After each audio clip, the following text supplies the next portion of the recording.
ফার্মগেটে metro রেলের পিলারের bearing pad খুলে পথচারী নিহত। তদন্ত কমিটি গঠন। আগারগাঁও থেকে শাহবাগ পর্যন্ত বন্ধ মেট্রো চলাচল। নির্বাচনের অভিযাত্রায় সবাইকে জুলাইয়ের চেতনা ধারণের আহ্বান বিএনপি ও জামাত নেতাদের। জাপাকে নির্বাচনের বাইরে রাখার তাগিদ এনসিপির।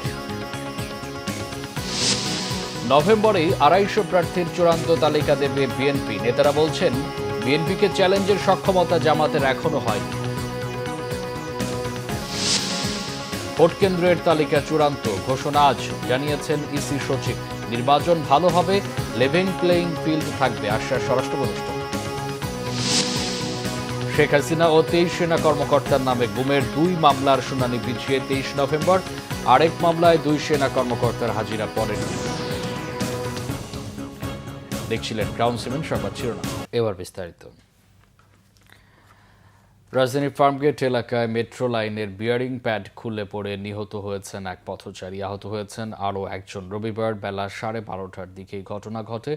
এরপর কিছুক্ষণ মেট্রো চলাচল বন্ধ রেখে পরে উত্তরা থেকে আগারগাঁও পর্যন্ত সীমিত করা হয়। সন্ধ্যার পর চালু করা হয় মতিঝিল থেকে শাহবাগ পর্যন্ত।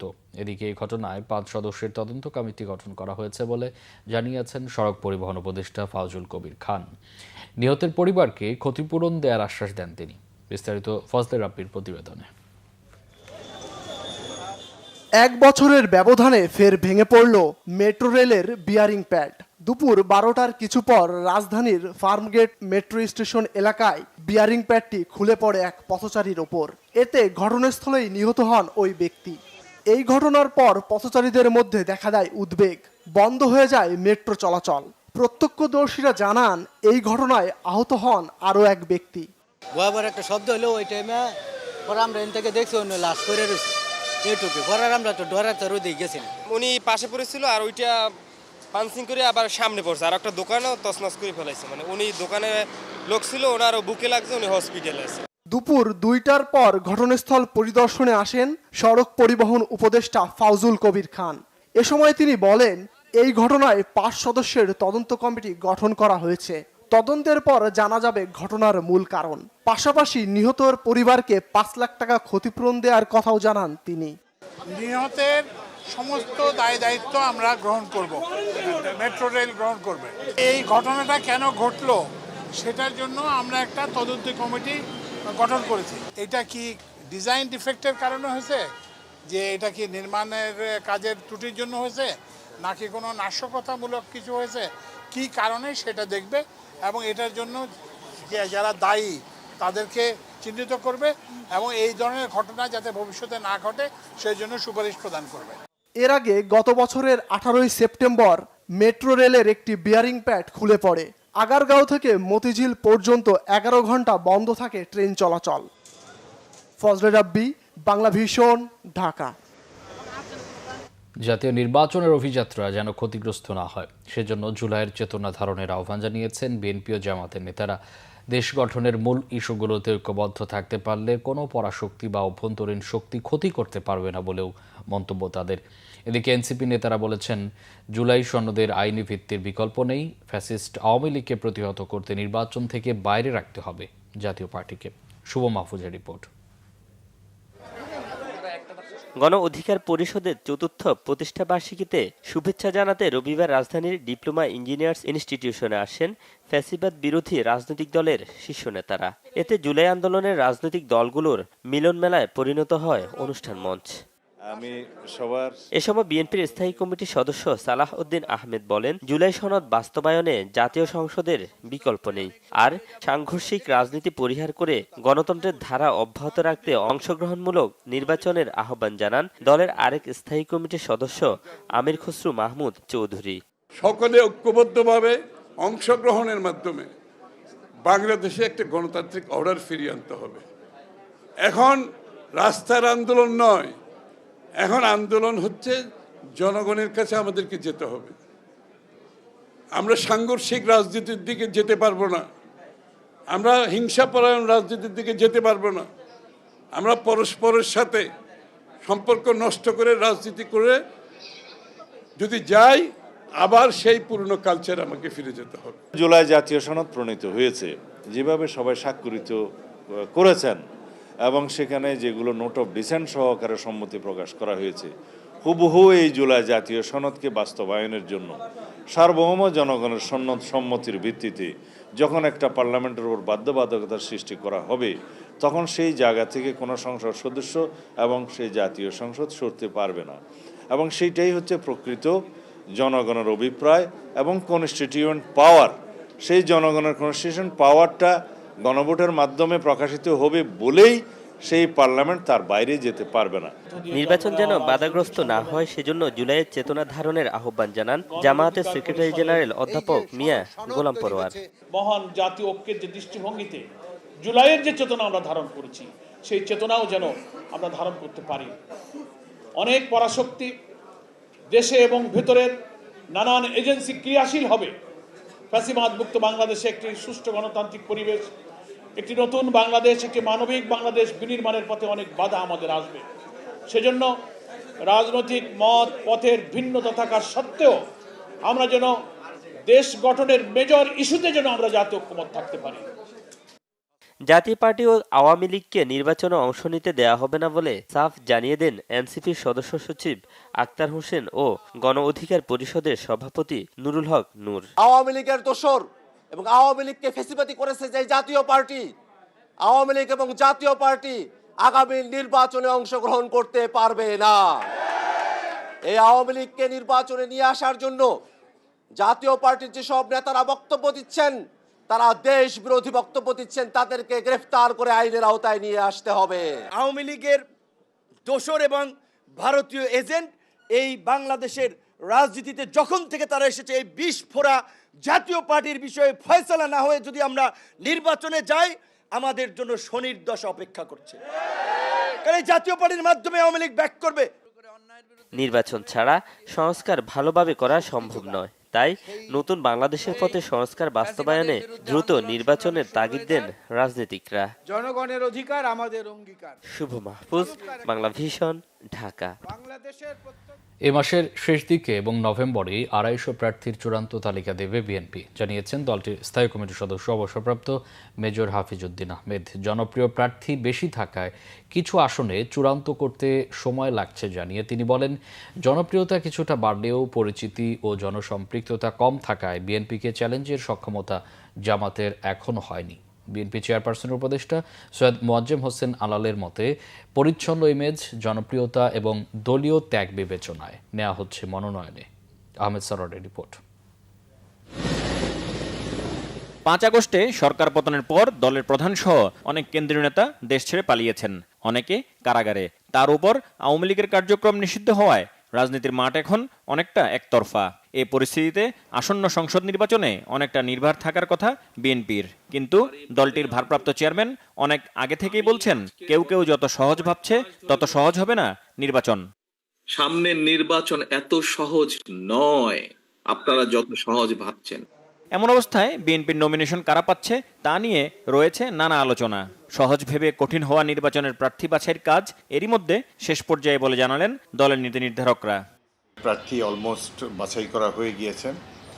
অল্প কয়েকটি আসনে যেখানে তীব্র প্রতিদ্বন্দ্বিতা আমাদের দলীয় নেতাকর্মীদের মধ্যে, সেখানে একটু সময় নিচ্ছেন, আমরা অ্যাক্টিং চেয়ারপারসন একটু সময় নিচ্ছেন। তো আমি মনে করি যে মোটামুটি এই মাসেই নভেম্বরের শেষ হওয়ার আগেই আমরা অন্তত 250 প্রার্থী তালিকা দিতে সম্ভব হবে। কয়েকটি তালিকা আমরা রেখেছি আমাদের শরিক দলের জন্যে, যারা আমাদের মিত্র ছিল, যুগপৎ আন্দোলন করেছে, তাদের জন্য কিছু আসন আমরা রেখেছি। ত্যাগী নেতাকর্মী যাদের হয়তো অর্থবিত্ত বা সম্পদ ওইভাবে নেই, কিন্তু জনপ্রিয়তা এগিয়ে রয়েছেন, এই দুটার মিলের মাধ্যমেই তো হবে। একটা ফুলের বাগানে তো সব ফুলে ঘ্রাণ থাকে না, কিন্তু বাগানের সৌন্দর্য তো সব রকমের ফুল মিলিয়েই। সেই সমন্বয়টা বিএনপি অতীতেও করেছে, এখনও করবে। গণ অভ্যুত্থানের চেতনা ও নতুন প্রজন্মের প্রত্যাশা সামনে রেখেই প্রার্থী বাছাইয়ের কাজ চলছে বলে জানান বিএনপি নেতারা। বিবেচনায় থাকছে ব্যক্তিগত ইমেজ ও সাংগঠনিক দক্ষতাও। আমরা ক্লিন ইমেজের প্রার্থী খুঁজছি, যার ইমেজ ভালো, যার বিরুদ্ধে কোনো চাঁদাবাজির অভিযোগ নাই, তাদেরকে অগ্রাধিকার দেওয়া হবে। এছাড়াও যারা অতীতে দলের জন্য কষ্ট করেছেন, জেল কেটেছেন, আন্দোলন সংগ্রামে ভালো ভূমিকা রেখেছেন, নির্যাতিত হয়েছেন ফ্যাসিস্ট আওয়ামী লীগের হাতে, সেই ধরনের ব্যক্তিদেরকেও আমরা প্রেফারেন্স দেওয়ার চেষ্টা করব। জনপ্রিয়তায় কে সবচেয়ে ঊর্ধ্বে এবং সাংগঠনিক ক্ষেত্রেও কার ত্যাগ তিতিক্ষা আছে, দুটো মিলিয়ে যার নাম্বার সবচেয়ে বেশি তাকেই তো দেওয়া উচিত। বিএনপির মতো এত বড় একটা রাজনৈতিক দলে, এত জনপ্রিয়তা সমৃদ্ধ দলে একাধিক প্রার্থী থাকবে না, এটাও তো চিন্তা করা ঠিক না। একাধিক প্রার্থী থাকবেই, সেটাই স্বাভাবিক। তার মধ্য থেকেই সমন্বয় হবে এবং তার মধ্য থেকেই চূড়ান্তভাবে যার নাম ঘোষণা করা হবে, দলের সবাই তার পক্ষে কাজ করবে। জামাত অনেক আগে প্রার্থী বাছাই শেষ করলেও নির্বাচনী দৌড়ে বিএনপি পিছিয়ে আছে বলে মানতে নারাজ নেতারা। তাদের তো বোধহয় অতীতের ফলাফল ভালো না, এই কারণে এবার পাশ করতেই হবে, না হলে কোনো উপায় নেই। সেই কারণে তাদের প্রস্তুতিটা এত আটঘাট বেঁধে এবং এত আগে শুরু হয়েছে। জামাত ইসলামী এখনও বিএনপিকে চ্যালেঞ্জ করার মতো স্তরে আসে নাই। তাদের জনপ্রিয়তা আগের চাইতে বেড়েছে, তাদের প্রার্থীরাও ক্লিন ইমেজের, কিন্তু তাদের অত পরিচিতি নেই, জনগণের সাথে তাদের সম্পৃক্ততা নেই। বিএনপি প্রার্থী অনেকের কারো বিরুদ্ধে হয়তো চাঁদাবাজি বা অন্যান্য অনিয়মের অভিযোগ রয়েছে, কিন্তু তাদের জনসম্পৃক্ততা অনেক গভীরে। অভিজ্ঞতা ও সাংগঠনিক দক্ষতা দিয়ে এবারও নির্বাচনী পরীক্ষায় ভালোভাবেই উতরে যাবে বলে আত্মবিশ্বাস বিএনপি নীতি নির্ধারকদের। আহমেদ সরওয়ার, বাংলা ভিশন, ঢাকা। নভেম্বরে পবিত্র ওমরা পালনের উদ্দেশ্যে পরিবারের সদস্যদের নিয়ে সৌদি আরব যাবেন বিএনপির ভারপ্রাপ্ত চেয়ারম্যান তারেক রহমান। রবিবার গণমাধ্যমকে এই তথ্য নিশ্চিত করেছেন বিএনপি চেয়ারপারসনের নিরাপত্তা উপদেষ্টা অবসরপ্রাপ্ত মেজর জেনারেল ফজলে ইলাহি আকবর। তিনি জানান, তারেক রহমান 20 থেকে 21 নভেম্বরের মধ্যে সৌদি আরবে পৌঁছানোর সম্ভাবনা রয়েছে। ওমরা সম্পন্ন করে তিনি লন্ডনে ফিরে যাবেন। বাংলাদেশে আসার বিষয়ে জানতে চাইলে ফজলে ইলাহি আকবর বলেন, ওমরা শেষে তিনি নভেম্বরের শেষ ভাগে বা ডিসেম্বরের শুরুতে ঢাকায় ফিরতে পারেন, তবে তারিখ এখনও ঠিক হয়নি।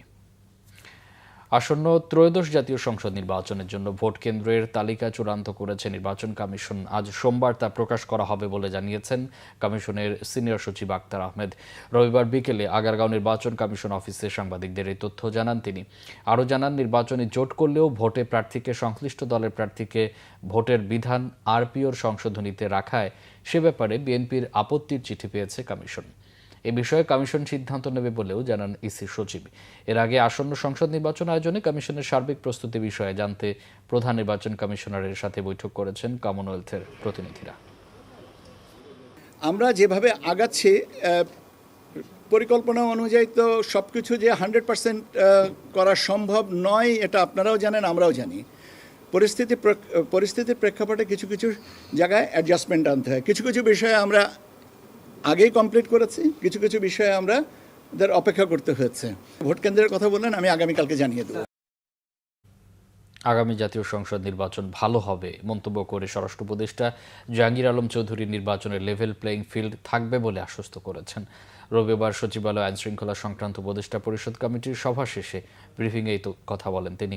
রাজনৈতিক দলগুলো কিছু সমস্যার সমাধান করলে এবং জনগণ সচেতন থাকলে নির্বাচন সুন্দর হবে। বিভিন্ন ক্ষেত্রে পদায়ন এবং বদলির ক্ষেত্রে কোনো অনিয়ম হচ্ছে না দাবি করে স্বরাষ্ট্র উপদেষ্টা যে কোনো অনিয়মের খবর প্রকাশ করতে গণমাধ্যমের প্রতি আহ্বান জানান। তিনি জানান, একক ব্যক্তির নামে সিম কার্ডের সংখ্যা 10টি থেকে 2টিতে কমিয়ে আনতে চায় সরকার। নির্বাচনের আগে সেটি 5 থেকে 7টিতে কমিয়ে আনার চেষ্টা করা হবে। তারেক রহমানের জন্য বুলেট প্রুফ গাড়ির অনুমতি দেয় তার নিরাপত্তা নিয়ে কোনো শঙ্কা আছে কিনা এমন প্রশ্নের সরাসরি কোনো উত্তর না দিয়ে স্বরাষ্ট্র উপদেষ্টা বলেন, অন্য কেউ চাইলেও অনুমতি দেওয়া হবে। সভায় দেশের সার্বিক আইনশৃঙ্খলা পরিস্থিতি নিয়েও আলোচনা হয়। জাপানে কয়েক হাজার দক্ষ ড্রাইভার নিয়োগে বাংলাদেশে একটি ড্রাইভিং স্কুল প্রতিষ্ঠার পরিকল্পনার ঘোষণা দিয়েছে দেশটির শীর্ষ জাপানি উদ্যোক্তা ও রাজনীতিবিদ মিকি ওয়াতানাবে। শনিবার সন্ধ্যায় রাষ্ট্রীয় অতিথি ভবন যমুনায় প্রধান উপদেষ্টা অধ্যাপক ডক্টর মোহাম্মদ ইউনূসের সাথে বৈঠকে ওয়াতামি গ্রুপের প্রতিষ্ঠাতা ওয়াতানাবে এই ঘোষণা দেন। এজন্য 12,000 বর্গমিটার এলাকা খুঁজছেন বলে প্রধান উপদেষ্টার দৃষ্টি আকর্ষণ করেন তিনি। প্রস্তাবিত ড্রাইভিং স্কুলের জন্য উপযুক্ত জমি চিহ্নিত করতে তাৎক্ষণিক নির্দেশ দেন প্রধান উপদেষ্টা। মিকি ওয়াতানাবে জানান, মুন্সিগঞ্জের মনোহরদীতে একটি ভাষা প্রশিক্ষণ একাডেমি প্রতিষ্ঠা করেছেন, যেখানে কমপক্ষে 3,000 বাংলাদেশি কর্মীকে প্রশিক্ষণ ও নিয়োগ দেওয়া হবে। প্রধান উপদেষ্টা এই একাডেমিতে জাপানি শিষ্টাচার, সাজসজ্জা ও সংস্কৃতির শিক্ষার উপর জোর দেন। এছাড়াও নার্সিং, নির্মাণ ও কৃষিকাজে প্রশিক্ষণ কর্মসূচি সম্প্রসারণের জন্য উৎসাহিত করেন। ওয়াতানাবে প্রবাসী কল্যাণ ও বৈদেশিক কর্মসংস্থান মন্ত্রণালয়ে নতুন প্রতিষ্ঠিত জাপান সেলের প্রশংসা করেন। তিনি ঢাকায় বা তার কাছাকাছি আরেকটি প্রশিক্ষণ কেন্দ্র স্থাপনের আগ্রহ প্রকাশ করলে তা খুঁজে বের করতে তাৎক্ষণিক কর্মকর্তাদের নির্দেশ দেন প্রধান উপদেষ্টা। এদিকে শনিবার রাতে প্রধান উপদেষ্টা অধ্যাপক ডক্টর মোহাম্মদ ইউনূসের সাথে সৌজন্য সাক্ষাৎ করেছেন সফররত পাকিস্তানের জয়েন্ট চিফ অফ স্টাফ কমিটির চেয়ারম্যান জেনারেল সাহির শাবসাদ মির্জা। রাষ্ট্রীয় অতিথি ভবন যমুনায় তাদের সাক্ষাৎ হয়। এতে তারা বাংলাদেশ পাকিস্তান সম্পর্কের দ্বিপাক্ষিক বাণিজ্য, বিনিয়োগ ও প্রতিরোধ সহযোগিতা সহ বিভিন্ন বিষয়ে আলোচনা করেন। এছাড়া দুদেশের মধ্যে ঐতিহাসিক, সাংস্কৃতিক ও জনগণের মধ্যে সম্পর্ক ভাগ করে নেওয়ার উপর জোর দেন। জেনারেল মির্জা কয়েকটি ক্ষেত্রে সহযোগিতা জোরদারের পাকিস্তানের ইচ্ছা প্রকাশ করেন। তিনি দুদেশের মধ্যে সম্প্রসারণ, সংযোগ ও বিনিয়োগের বিশাল সম্ভাবনার কথা উল্লেখ করেন। করাচি ও চট্টগ্রামের মধ্যে জাহাজ চলাচল চালু হয়েছে। পাশাপাশি ঢাকা করাচি বিমান রুট কয়েক মাসের মধ্যেই চালুর আশাও করছেন জেনারেল মির্জা। তারা ভুল তথ্যের ক্রমবর্ধমান চ্যালেঞ্জ ও বিভিন্ন অঞ্চলে শান্তি ও স্থিতিশীলতা নষ্টের জন্য অরাষ্ট্রীয় শক্তিগুলোর সামাজিক যোগাযোগ মাধ্যমের অপব্যবহার নিয়ে মতবিনিময় করেন। বিশৃঙ্খলা তৈরির জন্য ভুয়া খবর এবং বিভ্রান্তিকর তথ্য সামাজিক যোগাযোগ মাধ্যমে ছড়িয়ে ব্যবহার করা হচ্ছে। এই ধরনের বিপদ মোকাবেলায় একটি সমন্বিত বিশ্বব্যাপী প্রচেষ্টা থাকা আবশ্যক বলে উল্লেখ করেন প্রধান উপদেষ্টা। সাবেক প্রধানমন্ত্রী শেখ হাসিনা ও 23 সেনা কর্মকর্তা সহ 30 জনের বিরুদ্ধে গুমের 2টি মামলার পরবর্তী শুনানি 20 নভেম্বর থেকে পিছিয়ে 23 নভেম্বর নির্ধারণ করা হয়েছে। রবিবার প্রসিকিউশনের আবেদনে ট্রাইব্যুনাল 1A এই তারিখ দেয়। 2 মামলায় গ্রেফতার হয়ে সেনানিবাসের ভেতরে সাব জেলে থাকা 13 সেনা কর্মকর্তাকে 23 নভেম্বর ট্রাইব্যুনালে হাজির করা হবে। এছাড়া জুলাই আন্দোলন চলাকালে রাজধানীর রামপুরায় 28 জনকে হত্যার মামলার পরবর্তী শুনানি 5 নভেম্বর থেকে পিছিয়ে 24 নভেম্বরে নেওয়া হয়েছে। এই মামলার 4 আসামির মধ্যে গ্রেফতার থাকা লেফটেন্যান্ট কর্নেল রেদওয়ানুল ইসলাম সহ 2 সেনা কর্মকর্তাকে 24 নভেম্বর ট্রাইব্যুনালে হাজির করা হবে। অন্যদিকে সাবেক প্রধানমন্ত্রী শেখ হাসিনা ও সাবেক সেনা কর্মকর্তা জিয়াউল হাসান সহ 11 জনের বিরুদ্ধে গুমের আরেকটি মামলার তদন্ত প্রতিবেদন দাখিলের জন্য 11 ডিসেম্বর পর্যন্ত সময় দেওয়া হয়েছে। এই বিবিধ মামলা থেকে যে 2টি মামলা ট্রাইব্যুনালে এসেছে সে দুটি মামলাতেও সাবেক প্রধানমন্ত্রী, তার নিরাপত্তা উপদেষ্টা, তৎকালীন স্বরাষ্ট্রমন্ত্রী সহ বেশ কয়েকজন অবসরপ্রাপ্ত এবং সার্ভিং সামরিক কর্মকর্তারা আসামি হিসাবে ছিলেন। আপনারা জানেন যে ওনাদেরকে 2টি মামলায় এই ট্রাইব্যুনালে হাজির করা হয়েছিল। সেই মামলার পরবর্তী তারিখ নির্ধারণ করা হয়েছিল 20 নভেম্বর। প্রসিকিউশনের পক্ষ থেকে আজকে একটি আবেদন করে এই মামলার তারিখ পরিবর্তনের জন্য আমরা একটা প্রার্থনা করেছিলাম। সেই আবেদন মঞ্জুর হয়ে আগামী নভেম্বর মাসের 23 তারিখে ও 2টি মামলার পরবর্তী তারিখ নির্ধারণ করা হয়েছে। অতএব ওনাদেরকে পরবর্তী তারিখ যেটা 20 নভেম্বর ছিল সেটা পরিবর্তিত হয়ে 23 নভেম্বরে পরিবর্তিত হয়েছে এবং স্থানান্তরিত হয়েছে। রাজনৈতিক লেজুর বৃত্তি ও দুর্বৃত্তায়ন মুক্ত রাখতে সাংবাদিকদের জন্য ন্যূনতম বেতন প্রস্তাব করার কথা জানিয়েছেন তথ্য ও সম্প্রচার উপদেষ্টা মাহফুজুল আলম। রবিবার বিকেলে ঢাকা রিপোর্টার্স ইউনিটির মিট দ্য রিপোর্টার্স অনুষ্ঠানে তিনি আরও জানান, যে গণমাধ্যম ন্যূনতম বেতন মানবে না তারা সরকারের কাছ থেকে কোনো ধরনের সুযোগ সুবিধা পাবে না। তিনি বলেন, মিডিয়া বন্ধ নয়, নতুন মিডিয়া চালুর ব্যাপারে ইতিবাচক অন্তর্বর্তী সরকার। এ সময় প্রধান উপদেষ্টার প্রেস সচিব শফিকুল আলম বলেন, সাগর রুনি হত্যার কোনো ক্লু না থাকায় মামলার কিনারা করা যাচ্ছে না। রাজনৈতিক লেজুর বৃত্তির ভিতরে ঢুকে ফলে এই দুর্বৃত্তপনাটা বন্ধ করার জন্য অবশ্যই সাংবাদিকদের একটা ডিগনিফাইড লাইফ দিতে হবে। আমরা ওয়েজ বোর্ডের জন্য অন্তত 3-4 বার চেষ্টা করেছি যে বসে নওয়াব এবং যেই অ্যাডকো এবং আরো অন্যদেরকে মিলে বসে একটা সমাধানে আসার জন্য, কিন্তু আমার কাছে মনে হচ্ছে গত 3-4 মাসে আমার চেষ্টা আমি সফল হতে পারিনি। আমরা একটা বেসিক স্যালারি সাংবাদিকদের জন্য প্রস্তাব করে যেতে চাই এবং সাংবাদিকদের যদি এই বেসিক স্যালারি না দেওয়া হয় তাহলে ওই পত্রিকা আমরা বা আউটলেটকে আমরা এই সুবিধা দিব। যে ক্লু দিয়ে আপনি এগোতে পারবেন সেই ক্লু কিছুই রেখে যায়নি। পুরো জিনিসটা নিয়ে সত্যিকার অর্থে খুবই সিরিয়াস একটা টিম কাজ করছে পিবিআই এর। তারা যদি কোনো ব্রেক থ্রু হয় আমরা অবশ্যই আপনাদেরকে জানাবো, বাট এটা খুবই কষ্টসাধ্য কাজ। সততা ও নিষ্ঠার সাথে উন্নয়নমূলক কার্যক্রমের মাধ্যমে দেশ গঠনে কোর অফ ইঞ্জিনিয়ার্সের প্রশংসনীয় ভূমিকা ভবিষ্যতে অব্যাহত থাকবে বলে আশাবাদ ব্যক্ত করেছেন সেনাপ্রধান জেনারেল ওয়াকারুজ্জামান। নাটোরের কাদিরাবাদ সেনানিবাসে রবিবার engineer centre and school of military ইঞ্জিনিয়ারিংয়ের কোর অফ ইঞ্জিনিয়ার্সের 9ম কর্নেল কমান্ড্যান্ট অফিসার্ক অনুষ্ঠান এবং বার্ষিক অধিনায়ক সম্মেলনে যোগ দিয়ে সেনাপ্রধান এসব কথা বলেন। এ সময় সেনা সদস্যদের প্যারেড পরিদর্শন করেন তিনি। করে সক্ষমতা বৃদ্ধি সহ নানাবিধ কাজ করে যাওয়ার প্রতিশ্রুতি জানিয়ে সেনাপ্রধান আরও বলেন, এই কোরের কল্যাণমূলক কার্যক্রম বাড়াতে চেষ্টা করা হবে। বলেন, বিদেশের মাটিতে রাস্তা নির্মাণ, কালভার্ট নির্মাণ, অবকাঠামো নির্মাণে দক্ষতার সাথে কাজ করে যাচ্ছে এই কোর। বিএনপির চেয়ারপারসন বেগম খালেদা জিয়ার রাজনৈতিক উপদেষ্টা আমানুল্লাহ আমান বলেছেন, বিএনপির ভারপ্রাপ্ত চেয়ারম্যান তারেক রহমান শিগগিরই দেশে আসবেন, এসেই তিনি নির্বাচনী প্রচারণায় অংশ নেবেন। রবিবার কেরানীগঞ্জের রোহিতপুর ইউনিয়ন বিএনপির কার্যালয়ে রোহিতপুর ইউনিয়ন কেন্দ্র কমিটির সাথে এক মতবিনিময় সভায় প্রধান অতিথির বক্তব্যে আমানুল্লাহ আমান এসব কথা জানান। তিনি বলেন, তারেক রহমানের নেতৃত্বে নির্বাচন হবে, সেই নির্বাচনে যে সরকার গঠন হবে সেই সরকার হবে খালেদা জিয়ার সরকার, তারেক রহমানের সরকার ও জাতীয় সরকার। এ সময় তিনি অভিযোগ করেন, একটি দল ভোট দিলে জান্নাতে যাওয়ার কথা বলে বিভ্রান্তি ছড়াচ্ছে। বিভ্রান্তিতে পা না দিতে জনগণের প্রতি আহ্বান জানান বিএনপির এই নেতা। অনুষ্ঠানে বিশেষ অতিথি ছিলেন ঢাকা জেলা বিএনপির সাংগঠনিক সম্পাদক ব্যারিস্টার ইরফান ইবনে আমান অমি।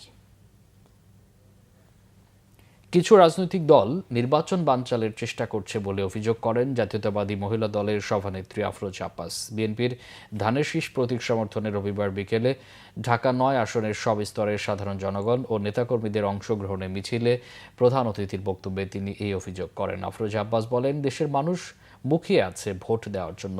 বিগত সরকারের আমলে মানুষ দীর্ঘদিন ভোট দিতে পারেনি। বলেন, বেগম খালেদা জিয়া ও তারেক রহমানের নেতৃত্বে দেশে গণতন্ত্র ফিরে আসবে।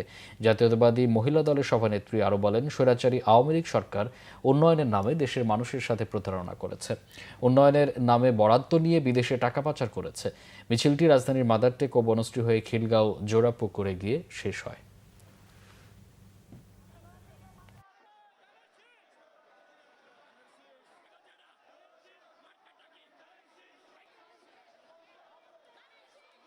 জনগণ অনেক বছর ভোট দেয় না, 15 বছর ধরে ভোট দেয় না।